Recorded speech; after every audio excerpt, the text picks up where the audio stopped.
Je vous donnerai un corps nouveau et je mettrai en vous un esprit nouveau. J'ôterai de votre corps le cœur de pierre et je vous donnerai un cœur de chair. Mesdames et messieurs, très chers téléspectateurs, bonjour. Nous sommes très heureux de vous avoir aujourd'hui dans ce nouveau numéro de votre émission à la lumière de la parole. Aujourd'hui, je reçois pour vous, c'est un habitué au fait de cette émission. Ce n'est pas une première fois qu'ils viennent sur le plateau de Congo Buzz Télévision. Il nous revient aujourd'hui pour parler de ce sujet. Vous avez été très nombreux à devoir commenter, à demander de revenir sur ce sujet qui a touché bon nombre des enfants des dieux de partout dans le monde. Aujourd'hui, nous allons parler de pourquoi les enfants de Dieu trouvent-ils difficile de vivre la parole de Dieu. On peut le constater. Aujourd'hui, dans nos églises, on peut voir comment est-ce que les chrétiens, les enfants de Dieu, vivent dans nos églises. Alors, pour ce faire, je reçois mon invité. Je dis bonjour et bienvenue, cher Eli Mwamba. Bonjour, messieurs les journalistes. Comment allez-vous? Par la grâce de Dieu, nous allons très bien. En tout cas, nous sommes très heureux que vous soyez, que vous nous reveniez pour une fois de plus. En tout cas, je suis également ravi de revenir sur ces beaux plateaux de Congo Buzz pour parler du Seigneur. Que la gloire du Seigneur soit rendue. Alors, c'est comme je viens de le dire dans notre prélude, nous allons parler de ce sujet qui dérange vraiment la vie des enfants de Dieu, qu'on peut constater dans nos églises de partout. Comment est-ce que les chrétiens vivent? Pourquoi les enfants de Dieu n'arrivent-ils pas à vivre pleinement la parole de Dieu? La parole de Dieu est prêchée chaque jour. Les enfants de Dieu, oui, les gens vont à l'église pratiquement tous les jours, mais le résultat, en fin de compte, on ne sait pas voir. Alors, chers prédicateurs, vous qui êtes ministre de l'Évangile, je rappelle que vous êtes prédicateur, ministre de la parole à l'église chrétienne La Colombe, du pasteur Monima. Alors, dites-nous d'entrer en jeu, c'est quoi la vie chrétienne? Merci beaucoup pour la question, messieurs les journalistes.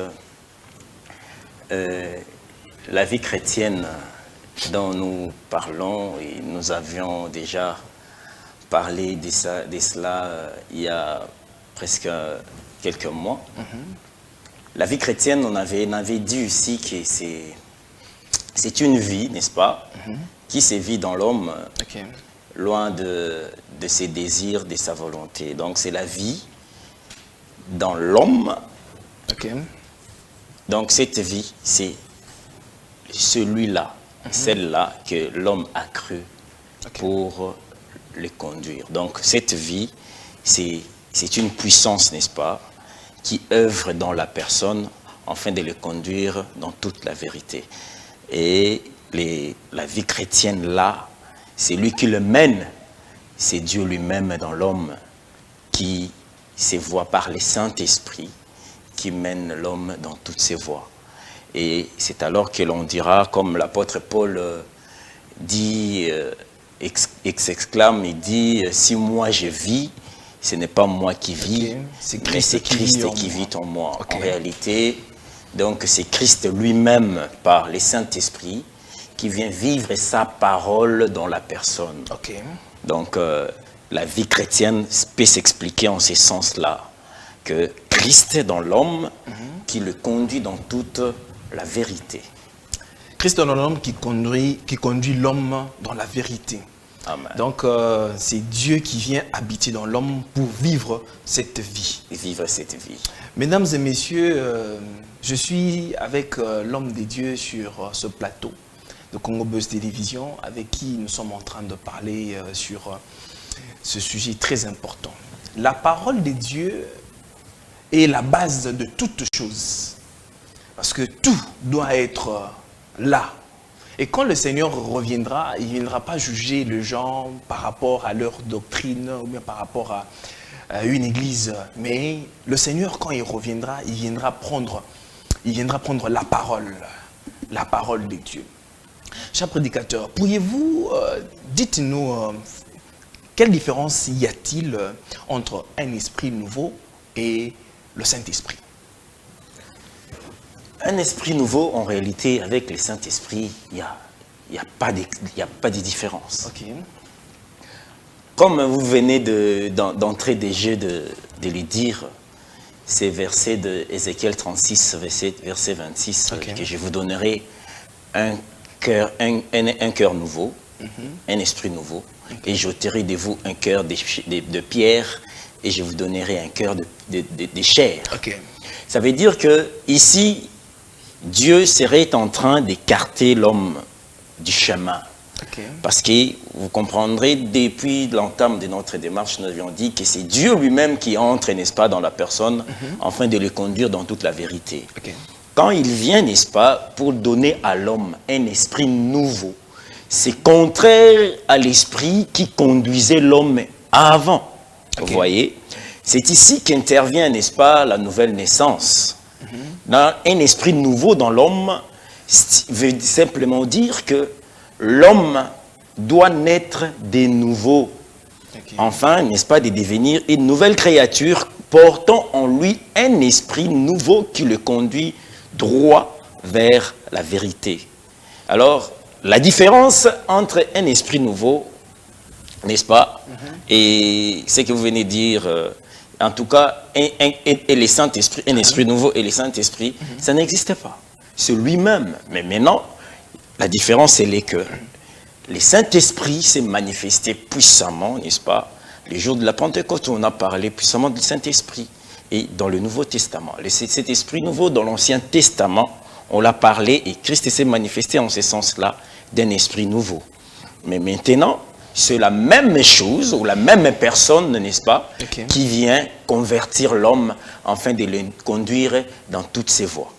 Ok, vous avez dit que c'est pratiquement la même chose. C'est pratiquement la même chose. Pratiquement. Oui, oui. Pratiquement, c'est pas la même chose. Oui, oui. La Bible a bien établi deux choses là. Il a parlé d'un esprit nouveau et puis le Saint-Esprit.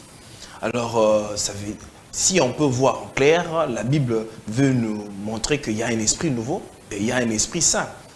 Parce que on dirait que l'homme, quand il croit, il reçoit d'abord un nouveau esprit et puis en plus, c'est le Saint-Esprit qui reçoit, qui vient coiffer carrément l'homme. Oui, oui. Alors, quel est cet esprit-là que l'homme reçoit avant, qui est différent du Saint-Esprit?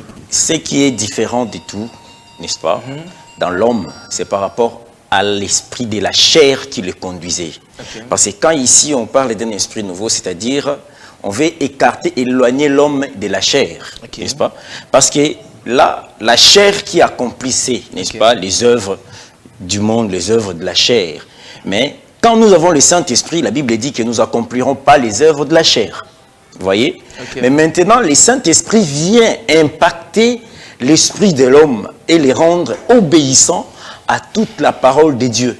Et voilà que l'homme, voilà pourquoi je venais tout à l'heure là d'évoquer, n'est-ce pas, la nouvelle naissance dont Jésus serait en train de parler dans Jean chapitre 3 au verset 3e avec Nicodème. Ok. Donc il est en train de lui expliquer, n'est-ce Ok. pas, l'importance de la nouvelle naissance. Il lui dit, si quelqu'un est né de nouveau, il ne peut revoir le royaume des cieux. C'est ici que l'on demande à ce que la parole de Dieu nous exige, n'est-ce pas, de mourir en nous-mêmes, parce que nous sommes comme des semences.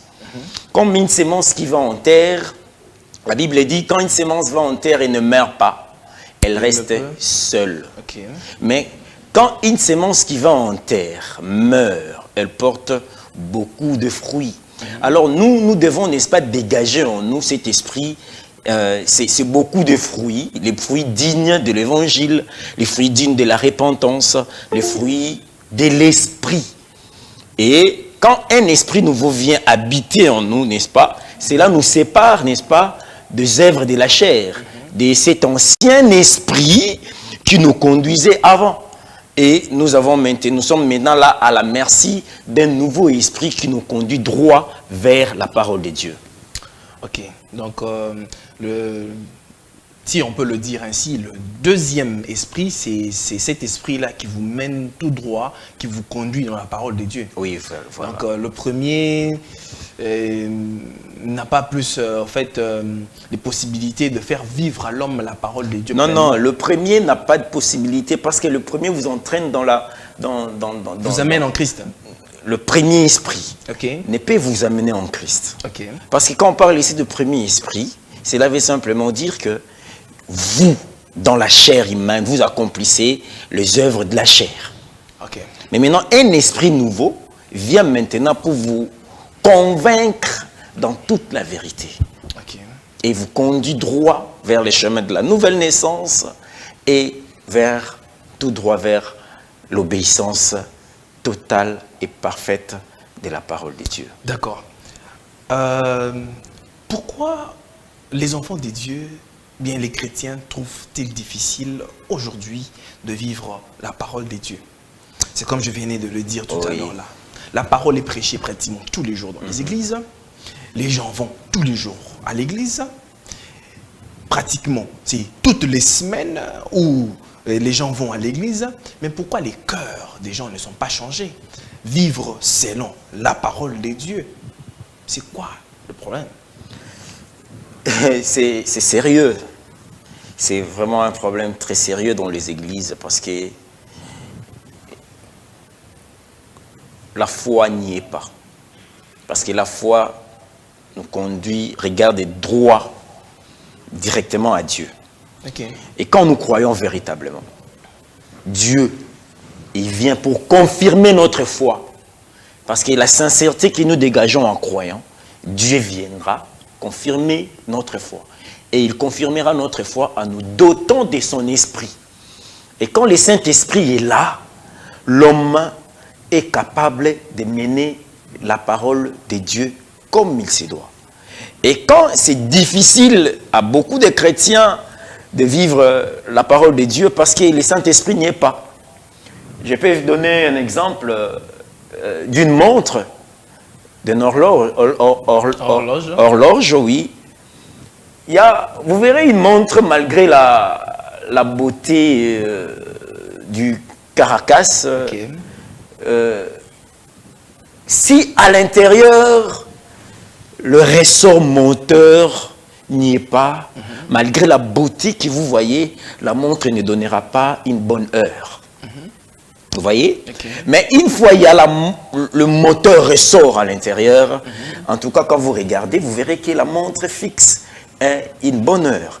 Et c'est comme ça avec les enfants de Dieu. Pour s'adapter ou vivre la parole de Dieu, il faut qu'il y ait à l'intérieur de vous le Saint-Esprit, n'est-ce pas? Qui est les ressorts moteurs, qui fixe l'heure exacte, n'est-ce pas? Quand on regarde votre vie et on regarde la parole de Dieu, n'est-ce pas? Qui est notre horloge, nous verrons que nous donnons l'heure exacte avec la parole de Dieu. Et quand nous n'arrivons pas, et nous avons cru, nous partons à l'église, et nous nous disons chrétiens, c'est que depuis lors, celui-là, les ressorts moteurs n'est pas encore entré. Le Saint-Esprit n'est pas encore entré. Le Saint-Esprit n'est pas encore entré parce qu'il n'y a pas un ressort moteur qui peut donner une bonne heure. Une bonne heure, oui. Donc le Saint-Esprit. Le Saint-Esprit. Pourriez-vous nous parler de ces étapes-là qui peuvent amener une personne jusqu'à maturité spirituelle, que cette personne peut arriver à vivre pleinement la parole de Dieu? Quelles sont ces étapes-là? Bon, vous savez, quand on croit, directement on vous amène aux eaux de baptême. L'eau de baptême, après avoir reçu les baptêmes d'eau, et Dieu vous donne de son esprit, s'il confirme votre foi. Vous voyez? Mais maintenant, pour que vous ne branchiez pas, et les étapes à suivre, ce n'est pas par la force de l'homme, et c'est par la force du Saint-Esprit qui, n'est-ce pas, entraînera l'homme dans toutes les étapes, afin d'atteindre la maturité. Et la maturité en soi dans l'homme, c'est le Saint-Esprit lui-même, n'est-ce pas, qui est cette maturité dans l'homme. Et voilà, l'apôtre Pierre est en train de dire dans 1 Pierre chapitre 1, je pense, verset 1, il dit faites de tous vos efforts pour vous joindre à votre foi, n'est-ce pas? Ok. La vertu, à votre vertu, la patience, la tempérance, et jusqu'à l'amour. Il dit, si ces choses sont en vous, et elles sont pleinement en vous, n'est-ce pas? Cela ne vous laissera ni stérile, ni oisif, quant à la connaissance du Fils de Dieu. Et cette stature-là, c'est Dieu lui-même, le Maître, l'enseignant par excellence, parce qu'il lui dit, je vous enverrai l'Esprit de la vérité, et il vous enseignera, n'est-ce pas, dans toute la vérité. L'enseignant lui-même, le Saint-Esprit, qui est l'agent de Dieu. Les frères Branham dit, le Saint-Esprit, c'est un agent de Dieu. Il vous conduit lui-même, vous sera là, n'est-ce pas? Il vous amène à la vertu. De la vertu lui-même, le Saint-Esprit vous tient dans la main. Celui qui vous entraînera dans toute la victoire, enfin d'atteindre la maturité. Et cette maturité ne vient pas de l'homme, c'est par rapport à la foi que vous confessez sincèrement. Et vous croyez dans la parole de Dieu, lui-même, et Dieu vient vous doter de cela.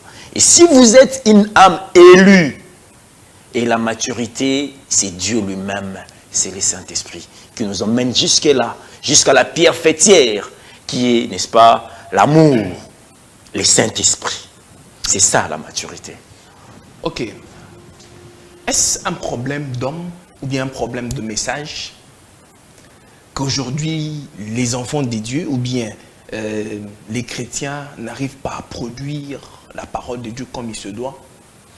Vous les hommes des dieux, n'avez-vous pas une part de responsabilité dans la vie de ces personnes qui viennent vers vous à l'église? Ou bien c'est un problème de message ou encore un problème personnel?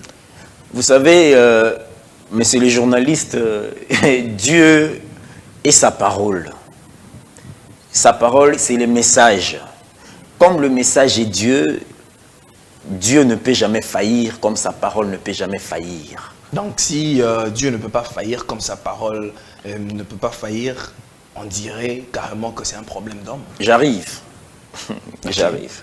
Comme Dieu ne faillit jamais et que sa parole ne faillit jamais, ce n'est nullement ici le problème du message. Non, non. C'est le problème d'homme. C'est le problème d'homme. Et quand les gens n'arrivent-ils pas à vivre, à mener cette vie, le problème serait aussi de savoir, est-ce que l'ange là, ou le pasteur qui conduit la brebis, lui est-il baptisé du Saint-Esprit? Parce que l'homme ne doit donner que ce qu'il a, n'est-ce pas? L'homme doit donner ce qu'il a. Et s'il a le Saint-Esprit, il donnera le Saint-Esprit aux gens. Mais s'il n'en a pas ce Saint-Esprit-là, il ne donnera pas aux gens le Saint-Esprit. Cher prédicateur, je ne veux pas vous interrompre. Vous venez de dire tout à l'heure là, par rapport au message, que le message n'a pas de problème. Si on peut faire une petite différence entre le message d'antan et le message, donc la parole d'antan et la parole qui est apportée aujourd'hui. Prenons un exemple à l'époque d'Adina Bala, comment est-ce que les gens vivaient la parole de Dieu? Comment est-ce que les gens craignaient? Et les gens vivaient comme si le Seigneur allait revenir le lendemain. Mais aujourd'hui, si c'est toujours le même message qui est prêché dans nos églises, la même parole, pourquoi cette parole n'arrive pas à produire les mêmes effets comme ça produisait il y a quelques années passées? C'est un problème toujours d'homme ou bien un problème de message qui est prêché dans nos églises?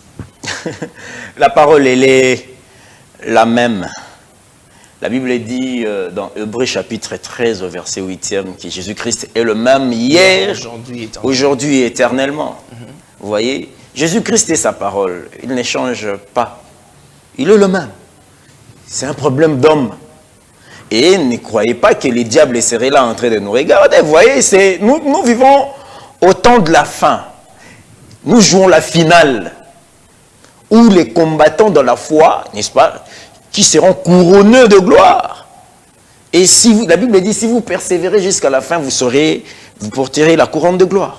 N'est-ce pas? Alors nous vivons la finale, les temps de la fin. Alors dans les temps de la fin, Voyez, la parole de Dieu sera prêchée, même si elle est prêchée comme il se doit. Même si ce n'est ni problème d'homme, mais en réalité, sachez-le très bien, ici, c'est un problème d'élection ou du choix que Dieu avait envers ses enfants. Parce que maintenant là, quand la parole est sortie, et si c'est la parole de Dieu réellement, les enfants de Dieu le prendront avec beaucoup de sérieux et vivront cette parole-là. Voyez? Alors si ce ne sont pas les enfants de Dieu prédestinés à la vie, en tout cas, même si cette parole sort avec puissance, ça ne fera rien du tout. C'est le problème d'âme. Nous jouons aujourd'hui, bien que je t'ai dit, au moment où la séduction est tellement accrue, n'est-ce pas? L'âge de la Odyssée qui est comparable, n'est-ce pas, au temps que nous vivons. Et l'âge de la Odyssée, c'est l'âge où Christ lui-même est en dehors, n'est-ce pas, de son Église. Okay. Et il frappe pour y revenir. Il dit, je me tiens devant votre porte, la porte de ton cœur, et je frappe.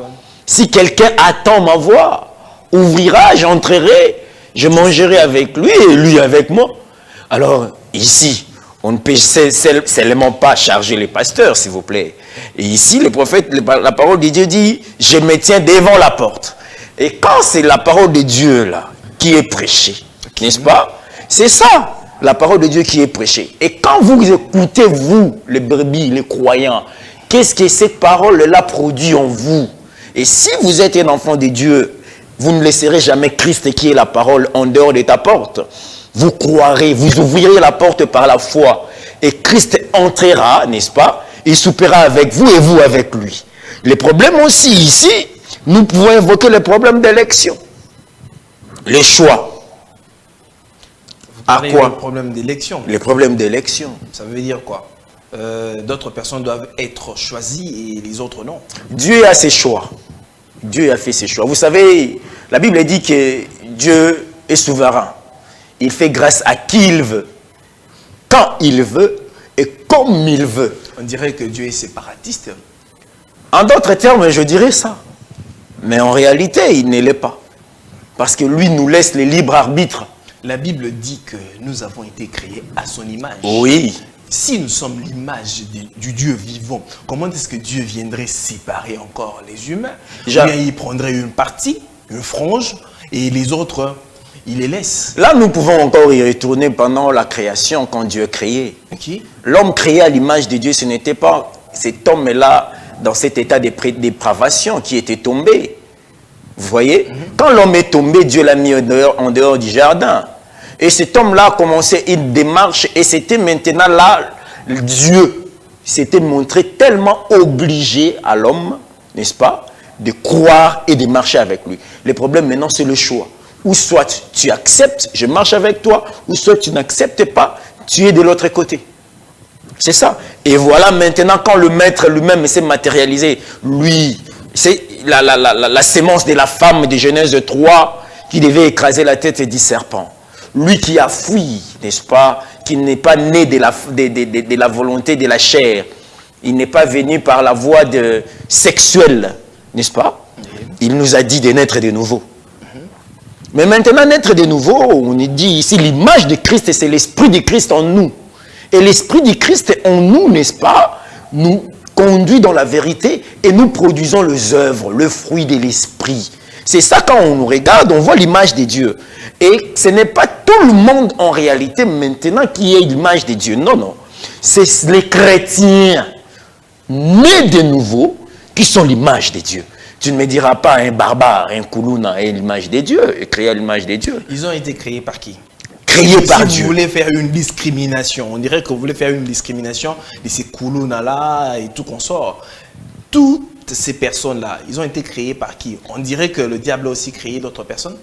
Le diable ne l'a pas créé. Vous savez, le diable n'a pas créé. Le diable a perverti. Le diable n'a pas le droit de créer. Le diable ne fait que pervertir. D'accord. Bon, voilà. Le diable a perverti la création. Vous savez, Dieu, sa volonté n'était pas, en tout cas ici nous entrerons dans des profondeurs. Évidemment.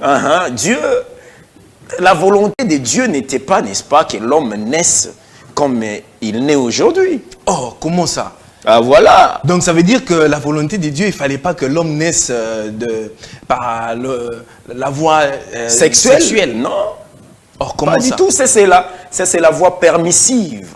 Or, cher prédicateur, expliquez-nous un peu. Ah, ok. Ok. Je vous explique. Ok. Adam Ok. est venu comment? Adam a été créé par Dieu. Comment il a été créé? Par la parole parlée. Adam n'était pas l'œuvre du rapport sexuel. Ok. Non. Ève, qui a été tirée d'Adam, n'était pas l'œuvre du rapport sexuel. Alors, si on devait venir au monde, Ok. il y avait un moyen que l'on vienne au monde. Ok. Pour comment? Parce que si Adam est venu par la parole parlée, Dieu aussi par son omnipotence, il pouvait aussi nous faire venir par la parole parlée.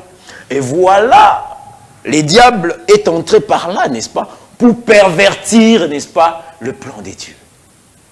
Mais vous voulez dire que... Bon, vous dites que le diable est entré par là pour pervertir la parole de Dieu. Oh oui. Dieu qui, tel que vous venez de le dire là, ce sont vos allégations. Alors moi, je ne fais que reprendre ce que vous êtes en train de dire. C'est le message du temps de la fin. Ok. La révélation. Ok. Ok. C'est bon, le message, comme vous le soutenez très bien.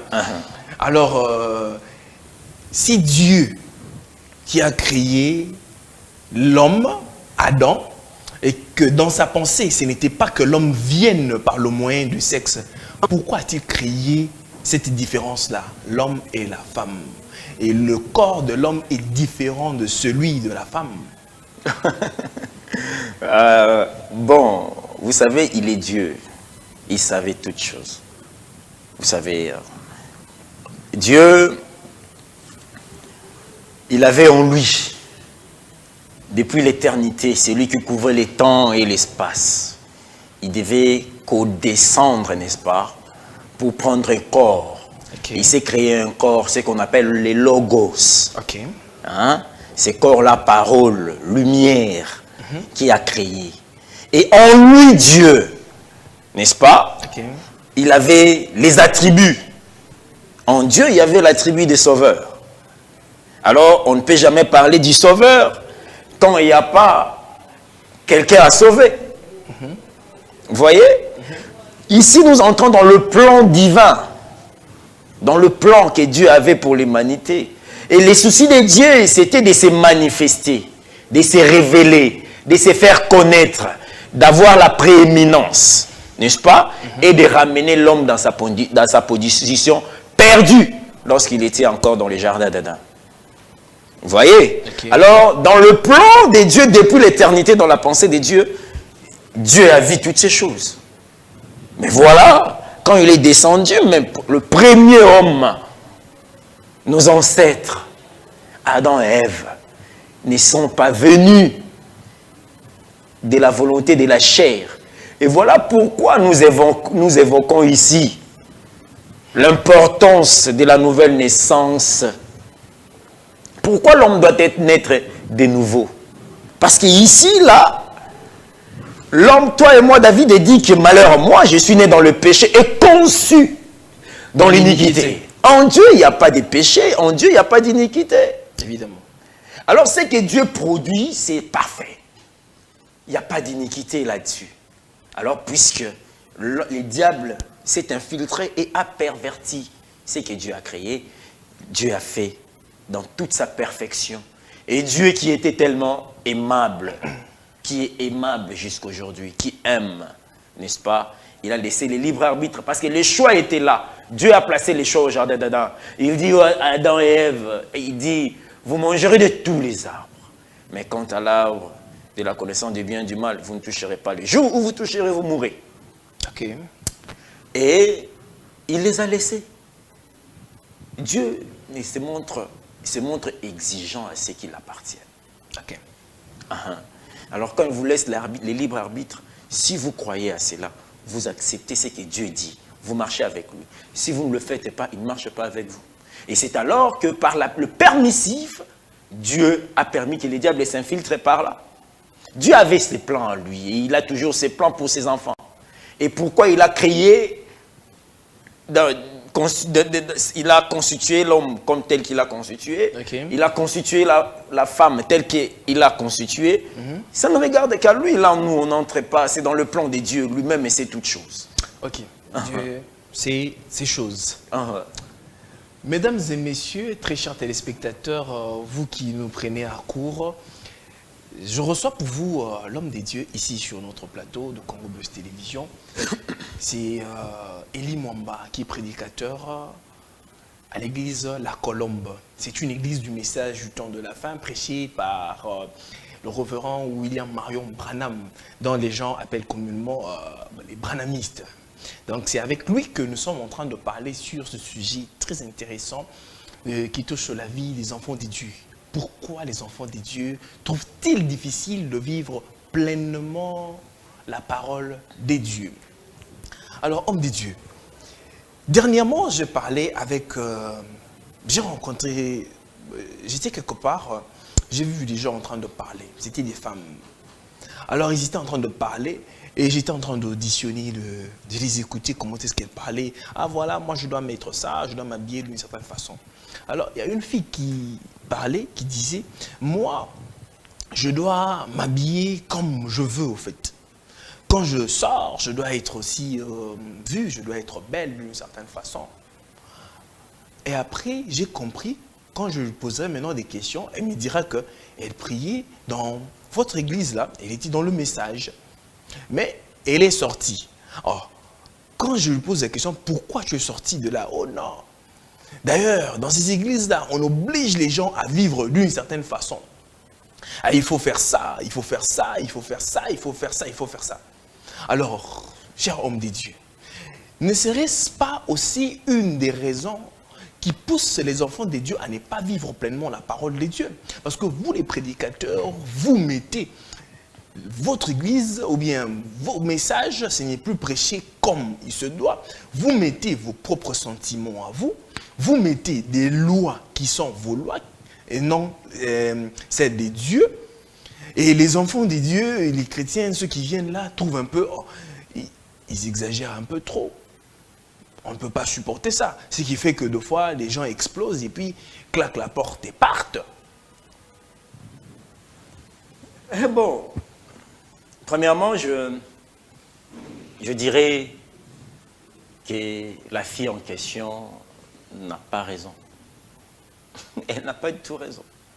Nous, le prédicateur, nous sommes, n'est-ce pas, les gardiens du trône. Nous devons protéger le trône de Dieu qui est la parole. Mais protéger le trône ne veut pas dire mettre vos pensées à vous, la parole de Dieu, ou bien non plus vos sentiments. On ne mettra pas nos sentiments et non plus nos désirs, non. Vous faites aujourd'hui des suiveurs d'hommes et non des suiveurs du Seigneur. Les chrétiens ont plus peur aujourd'hui des pasteurs, des hommes de Dieu, que de la parole de Dieu. Bon, le problème aussi, c'est de savoir, est-ce que la croyante là a cru au pasteur ou il a cru à Dieu réellement? Vous savez, William Branham dit, lui, son rôle, n'est-ce pas, n'est pas d'être l'intermédiaire entre l'individu croyant et son Dieu.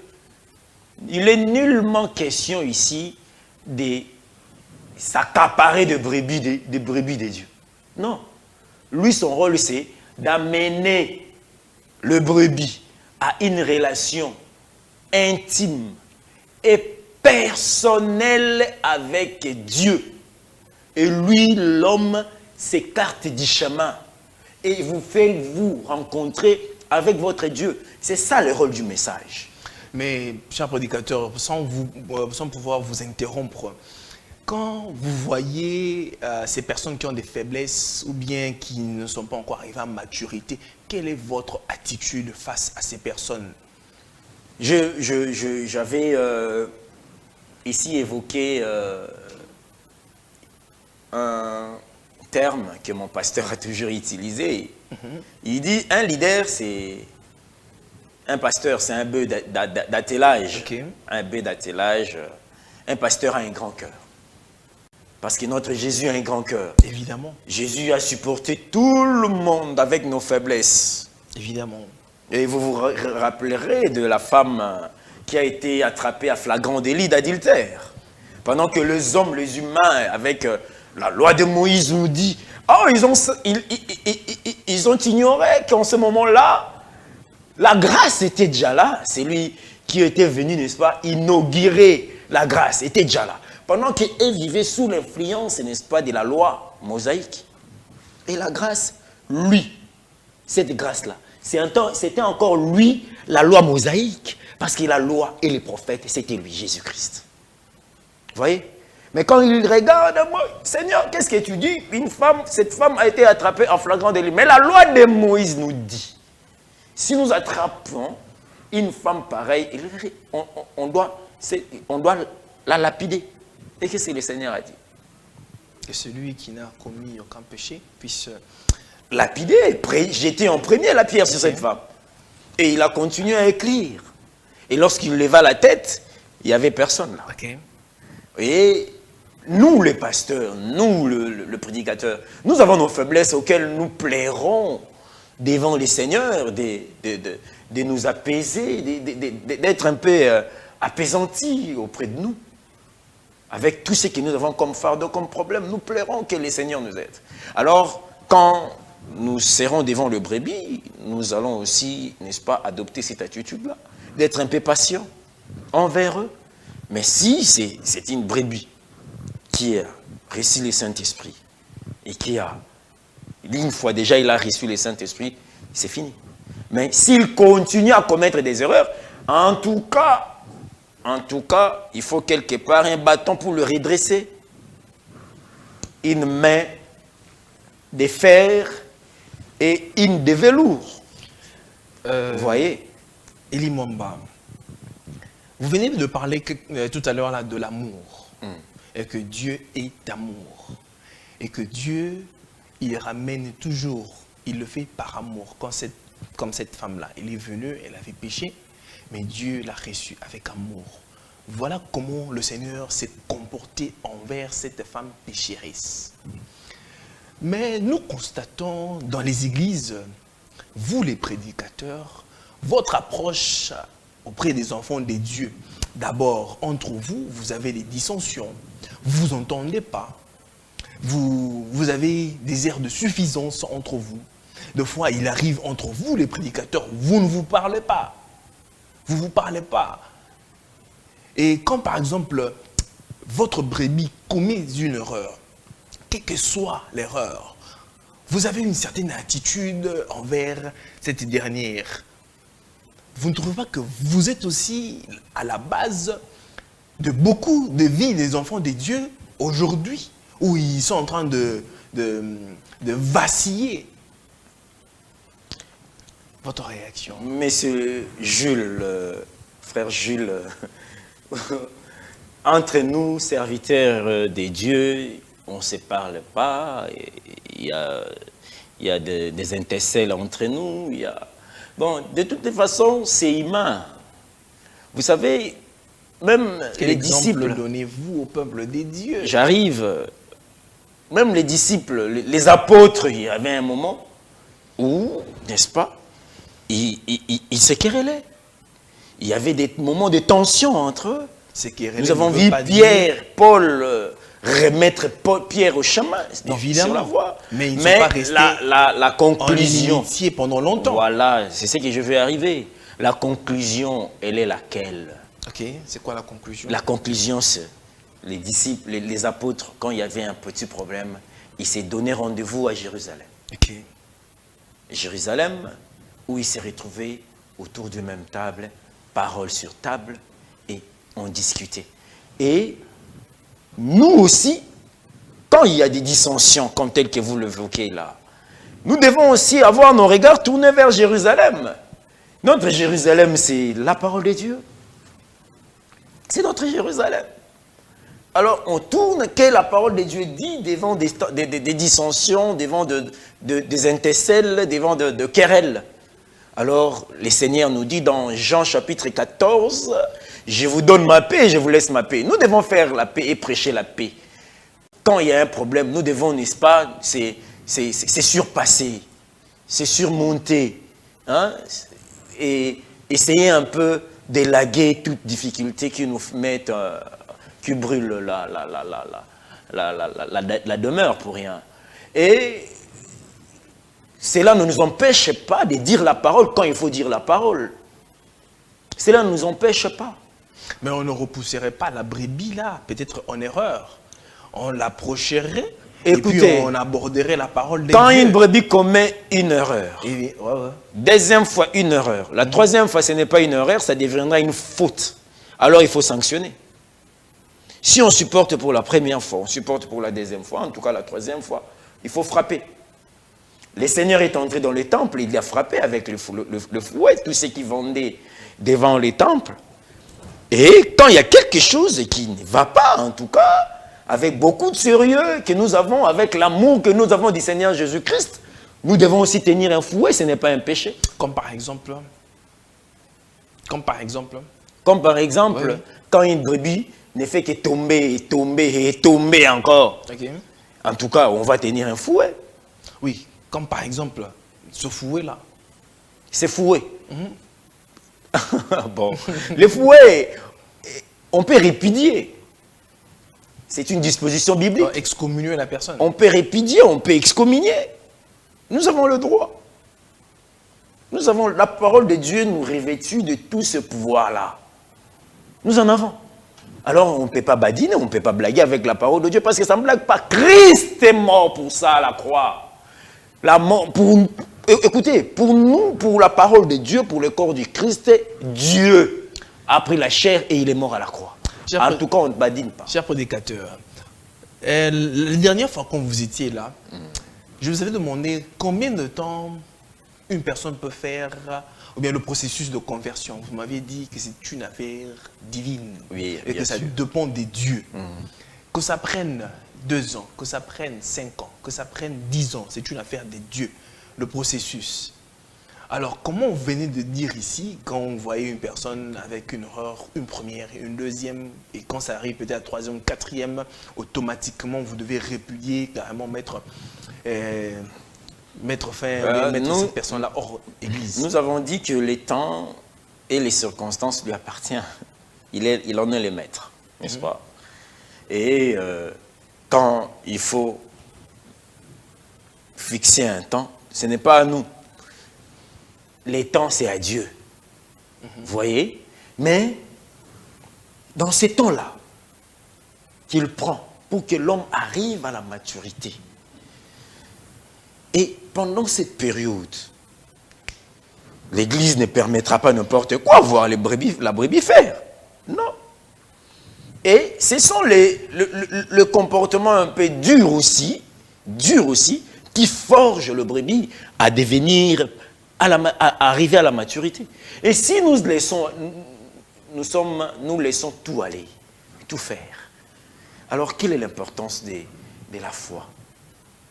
Nous ne sommes pas quand même dans un dépotoir quand même. Évidemment, mais c'est quelle attitude et quelle approche? La personne ne va pas se... On a parlé de l'amour. Oui, l'amour. Alors, pour la première fois, on comprendra que la brebis est encore faible. Et quand elle est en train de naître, encore la nouvelle naissance, quand elle est encore faible, vous voyez, quand un enfant est faible, il vient de naître, il a un processus. On dirait, cher prédicateur, dans votre église, vous avez scindé les genres d'erreurs. Et qu'il y a certaines erreurs qui sont acceptables et les autres qui ne sont pas acceptables. Oui, il y a des erreurs qui ne sont pas acceptables.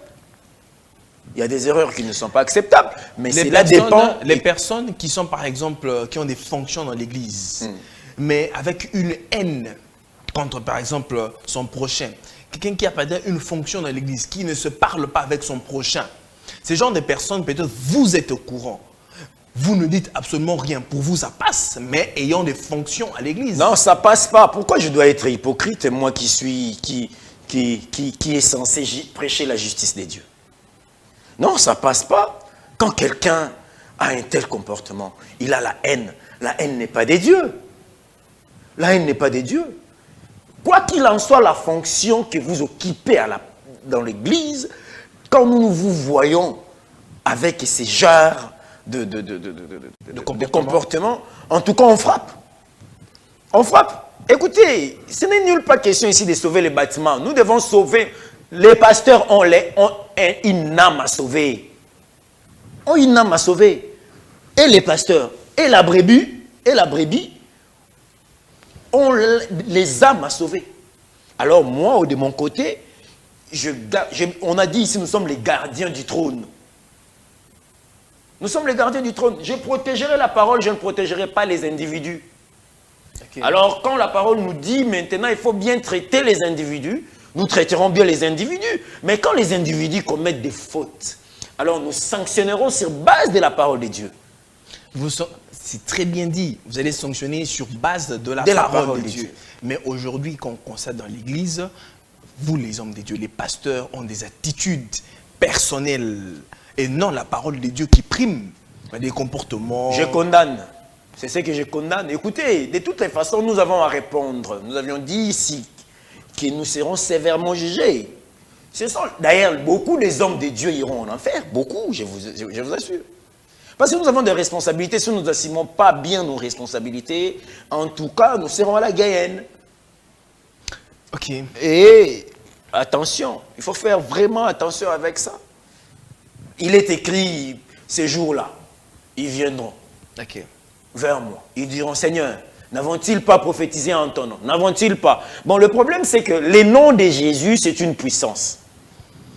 Le nom de Jésus, même s'il est prononcé par un démon, puisque c'est le nom de Jésus, il a encore sa puissance. Prophétiser au nom de Jésus-Christ, ça ne veut pas dire que vous êtes sauvé ou quoi. Non. Mais ces noms-là, c'est les noms qui font peur au diable. Seulement. Mais la Bible dit, je leur dirai, éloignez-vous de moi, je ne vous ai point connu, vous les ouvriers de l'iniquité. Voilà. D'accord, nous tendons pratiquement vers la fin de notre émission. Alors, qu'est-ce qui prouve qu'une telle personne, qu'est-ce qui prouve une telle personne a réellement été sauvée ou bien est réellement chrétien, sans oublier le côté hypocrite de l'homme? Bon, vous savez, c'est pour ça que Christ est mort à la croix. Nous sommes toujours faibles. D'une manière ou d'une autre, nous sommes faibles. Nous sommes sauvés par grâce. Vous savez, l'homme est un échec. Naturellement, l'homme est un échec. Quand vous me regardez, vous verrez des insuffisances en moi. Vous verrez des imperfections en moi. Et c'est là qui a entraîné Christ de mourir à la croix pour nous. Vous voyez? Si je serais sauvé, je ne serais pas sauvé par mes efforts. Ou par la justice, parce que la justice de Dieu ne sauve pas. La justice de Dieu juge. Mais c'est la grâce qui sauve. Bon, ce côté-là, en tout cas, le problème du salut, c'est un problème individuel, en tout cas. Là, c'est un domaine de Dieu. Dieu lui-même sait les nombres qui entreront et les nombres qui n'entreront pas. Les nombres qui entreront et ceux qui n'entreront pas. Oui. Mais on dirait que vous, les prédicateurs, vous avez déjà, on dirait, la prémonition de comprendre ou bien de savoir que quand vous regardez telle personne, pour moi celui-ci est chrétien, celui-là n'est pas chrétien. Non, nous n'en avons pas. Et vous jugez déjà les gens. Nous, ce que nous avons. Vous disqualifiez aussi certaines personnes. Nous, ce que nous avons, c'est la parole. L'homme de Dieu a la parole de Dieu. Et son rôle, c'est de présenter et de prêcher efficacement et faire l'œuvre d'un évangéliste, d'insister, de prêcher. N'est-ce pas ce que Paul dit à Timothée? N'est-ce pas? Alors le reste, ça n'engage que ceux qui les font. Bon, de toutes les façons, moi j'ai ma part des responsabilités en tant que croyant, en tant que chrétien, pour avant d'être pasteur ou prédicateur, je dois en premier être moi-même croyant. Et un enfant de Dieu qui vit la parole de Dieu comme il se doit. En deuxième lieu, ces statuts-là du pasteur collés dans beaucoup de gens qui font de beaucoup des hommes de Dieu des orgueilleux. C'est comme s'ils ont le pouvoir, l'omnipotence dans toutes choses. Non, non. D'accord. Là, il faut les écarter en tout cas. D'accord. Alors, chers prédicateurs, nous avons pratiquement fini. Une dernière question.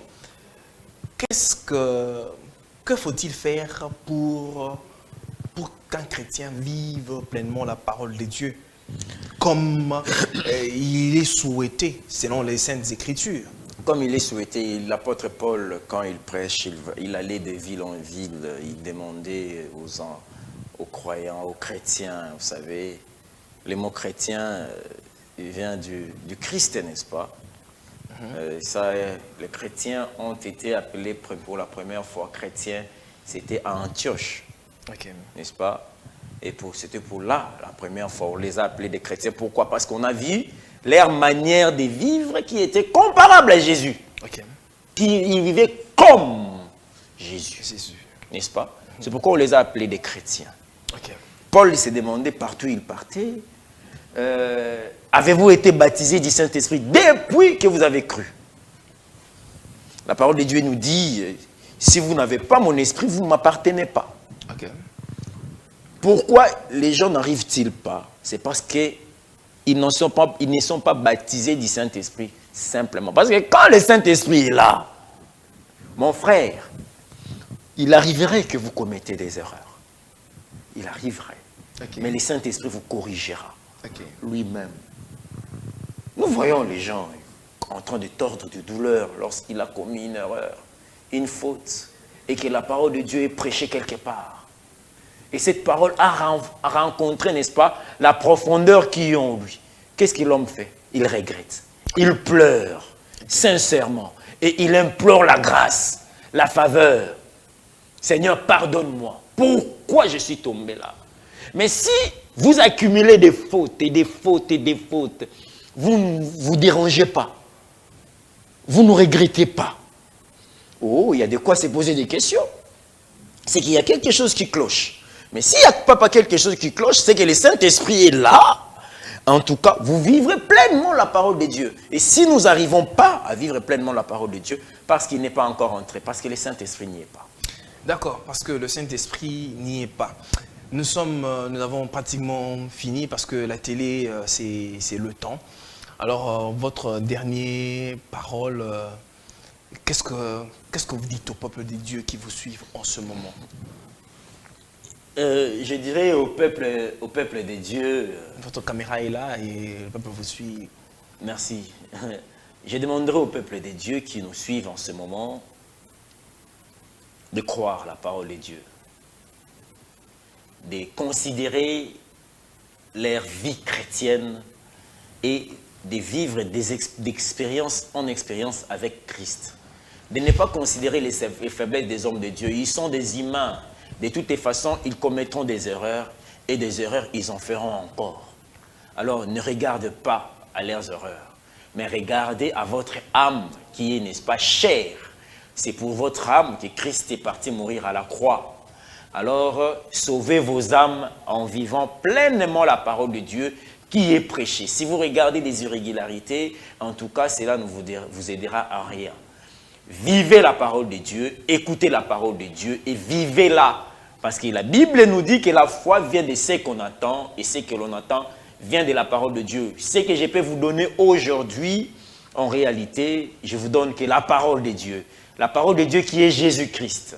Jésus-Christ que nous aimons tant et c'est lui-là, le Saint-Esprit, qui nous guidera dans toute la vérité. Et si vous avez besoin de lui, il vous tiendra dans la main et vous conduira dans toute la victoire.